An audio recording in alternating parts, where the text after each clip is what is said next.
Victor Vuni Joseph. Not only he's a friend, but also has been with us before. And one of his really esteemed paper, which he published, is in the Sustainable Peace, that volume which is upstairs. And we thank him very much, as well as Federico, whom you will see later on. They were really very instrumental, and I'm grateful to them for recommending all speakers for the last 3 conferences on the diaspora, as well as this one and the sustainable peace. It's really an achievement. Thank you very much indeed. Thank you, Victor, for for coming. So his affiliation. He is a part of NAS. He is going to talk about the comprehensive peace plan. Thank you. Thank you, Dr. Al-Shahi. Good morning, everybody. Maybe good afternoon, good evening for those who are online. It's my pleasure to be able to share with you the theme of today. The specific topic is around comprehensive peace plan is needed in South Sudan. The reason being, the current peace agreement have got major flawed and it cannot be implemented. So just to reiterate, the conference in South Sudan at the Crossroads, election or no election, what is the prospect for real peace for South Sudan?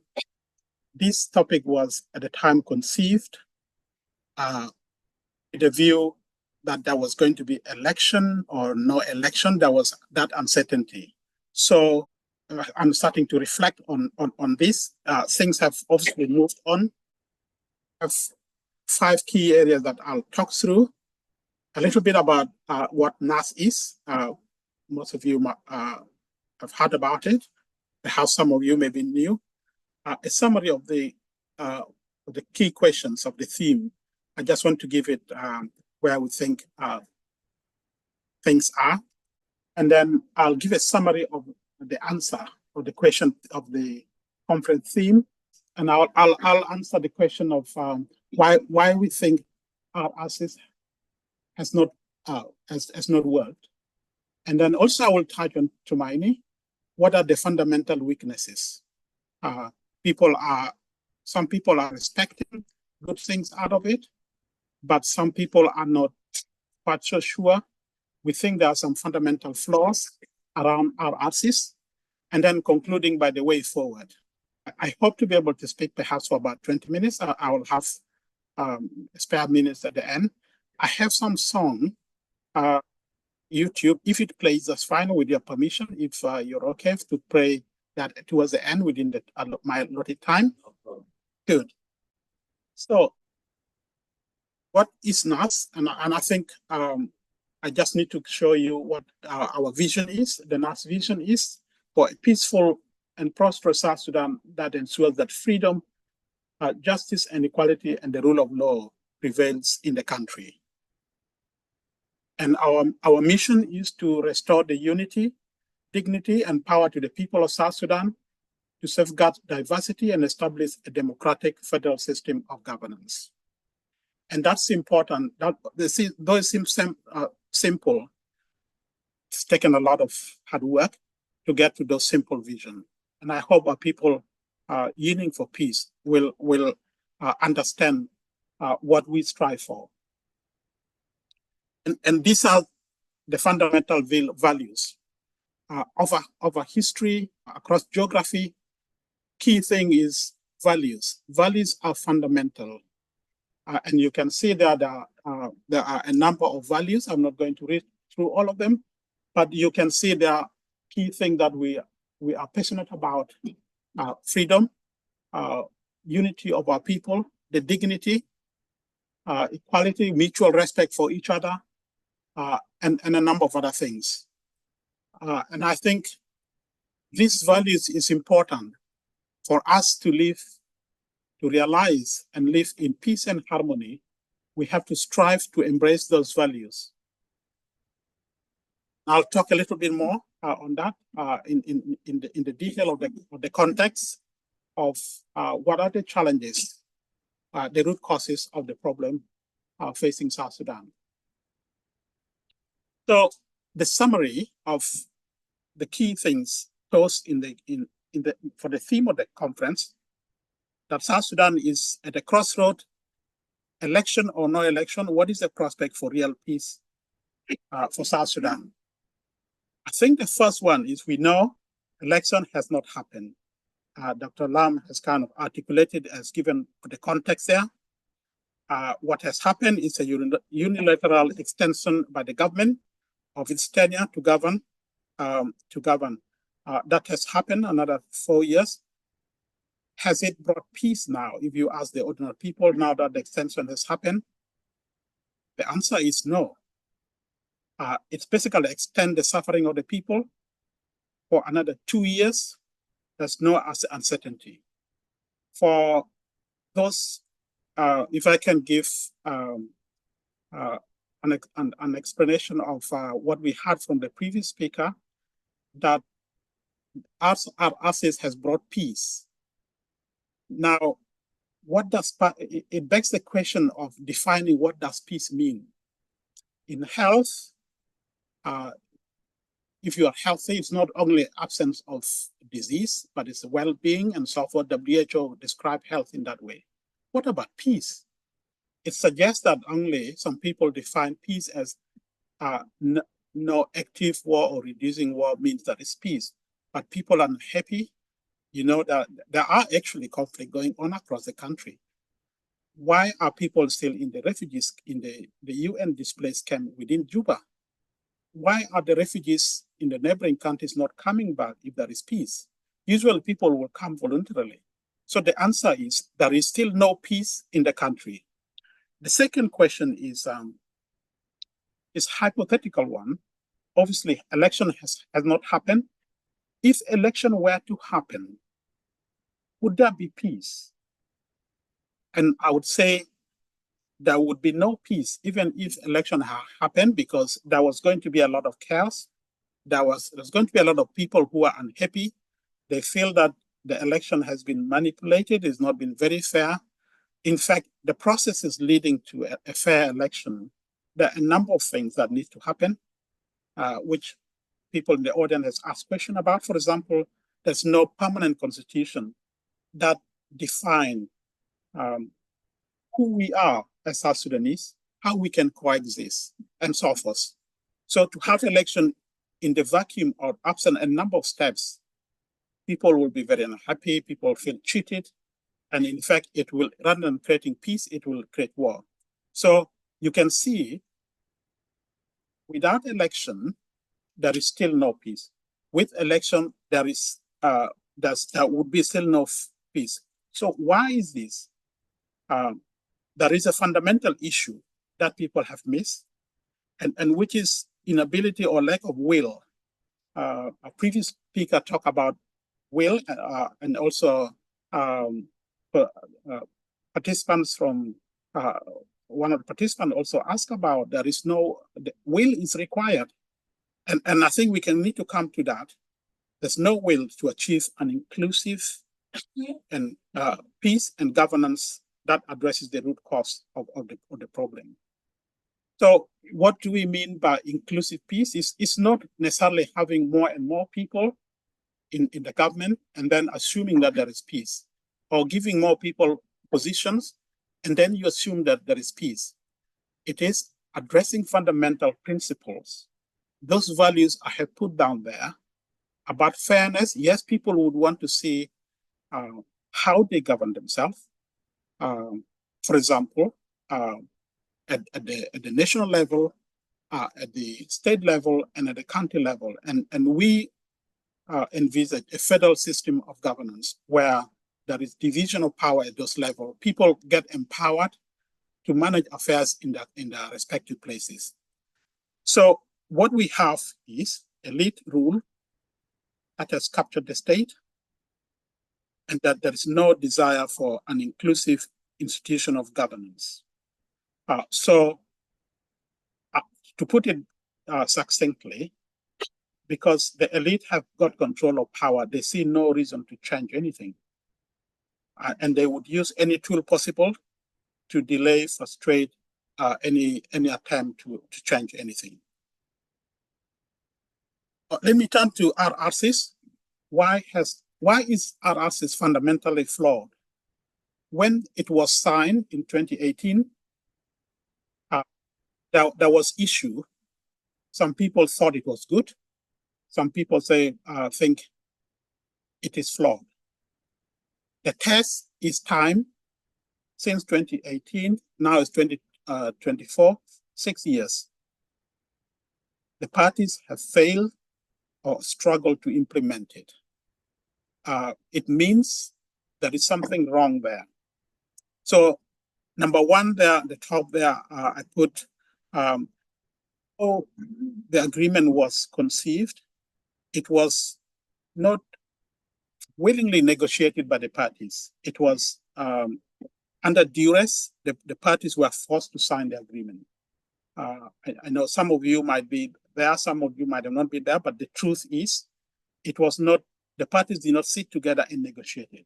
It was drafted by some mediators and say, well, you have to sign it. If you don't sign it, you will be deported to Juba, for example. So it was under that situation. So there are provisions within the agreement. Even those who thought at the time it was a good agreement, they signed it, they found that it's a problem. Big numbers of people in MPs. It created a nightmare in terms of finding resources to accommodate those people. 5 vice presidents, which also the leadership of the country find it a nightmare to accommodate 5 presidents. But also it empowered the president in many ways, politically, economically, and security-wise, to determine the direction of the agreement, and therefore could sabotage this. The issue of will come in using those. And as we know also, the first vice president, we talk about whether that's peace or not, is not able to leave the country since he went in there, probably not of his own free will. The guarantors of the agreement had severe conflict of interest, that is Sudan and Uganda, in terms of sharing the resources of the country.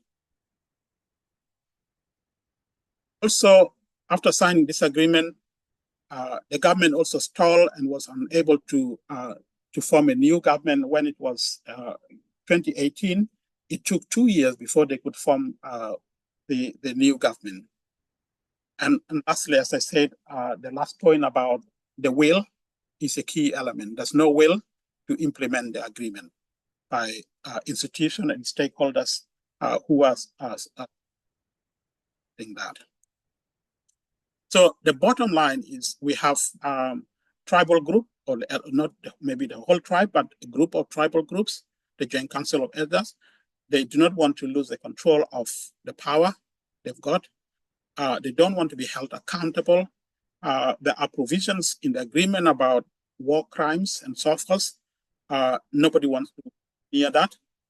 They want to ensure that they can use the state power to advance tribal agenda, expand the individual tribal policy. And therefore, in that kind of situation, we are not going to see peace in the country unless the mindset changes from having empowering one particular ethnic group. We begin to talk about South Sudan. And this is where we need to define who we are as South Sudanese, and how can we be all equal stakeholders in this country, and how can we craft that country, the constitution that will articulate that relationship. Let me turn to the Kenya Peace Initiative, referred to as Tumaini. What are the fundamental weaknesses? As I said briefly earlier, initiative is the causes of the conflict in South Sudan. And initially, the mediators came forward and articulated that yes, they are willing to address the root causes, but the truth is, it is aimed at finding modalities how to implement R-ARCSS. And as I said earlier, the R-ARCSS itself has got fundamental problems. It does not address the root causes of the conflict, why there is no peace in South Sudan. So with that context, you will find that they are being accommodated. The formula of getting people in and then saying there is peace is not working, because we need to address what are the fundamental issues. How can South Sudan exist together? If there's any issue, people need to talk things out, try to find a solution to those issues. Now, if it is a question of implementation of R-ARCSS, the parties felt it was good agreement. They are the right people to implement it. They cannot ask people who refuse the agreement to come and implement the same agreement without any fundamental changes. And that is really important. But the truth is that there is no will to change anything. So essentially they are buying time. When it comes in 2 years' time, election might not happen. If election happen, it will be manipulated by the standards we know. It will not be a fair election. And that also will aggrieve the people of South Sudan more.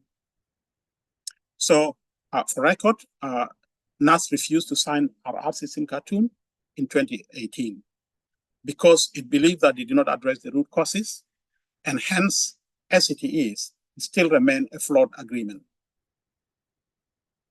And also the process, in order to get people in, some people who are part of this Tumaini were coerced to come and join the peace talk rather than free will of those who wanted to be there. So I've talked about the root causes. You might say, okay, what exactly are these root causes? Without going into the, detail, we think that strategically there is a lack of vision for the country to be a state which includes everybody. The process of state building has not happened. And by this, I mean a process of a constitution-making process where people will answer those fundamental questions. Who are we as South Sudanese, and how can we exist together? There is also a feeling of distorted history of the country where some people are stakeholders, more of stakeholders than others. Constitution being a key aspect of it, we haven't got a people-centered constitution. The constitution we have inherited has been amended by Parliament, and also still probably did not have consensus, but it did not engage the people to have that social contract between the people and the government. The system of governance, historically South Sudanese had advocated for its federal system of governance. Up to now, although in principle the agreement says so, there's no particular will to go along that direction. And we have the politics of ethnic domination in all sectors of the institution that actually does not foster an inclusive governance, inclusive nation, where everybody see themselves represented there. Seeing themselves represented there does not mean you need to have 500 MPs. You could have a parliament of 200, but the formula you use, everybody from their either region or from state can see that there's a formula there, how you get representation there. People would understand that. And that is the same for security sector, for government institutions, ministries, and so forth. I've talked about if we want to be, we want to have a prosperous country, bring everybody together, we need to kind of address this issue one person is better than the other ones. The principle equality is really fundamentally, it's not only word. And some group of people, tribe or region, claims they are more superior than the other. That goes counterproductive in building national unity. And there are countless of examples around the world where that has been the case. It has caused world war as well. And there have been that narrative has been proven to be false. The issue of land occupation and land grabbing has been a big issue and still is going on. Corruption is really big one. We've talked about the election. You could give more money for election, but it will not, the money will disappear in thin air. The judiciary is not independent, so it's undermined. So people have no trust where to resort to if there is any dispute. There is no political will to heal and reconcile the people of South Sudan through the truth and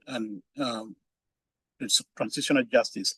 Those provisions are there, but they are ignored because people felt that they committed the crime and they will be held accountable. So they don't want to move forward on that aspect.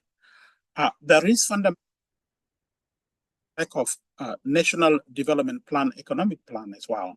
I think as a country, with the blessing of natural resources and oil, we could have used that to kind of progress national development programs. And the program of forging national identity and upholding peace in the country has failed, have not progressed. Foreign policy as well, if we fail at home, the foreign policy fails as well. And lastly, the state has been captured.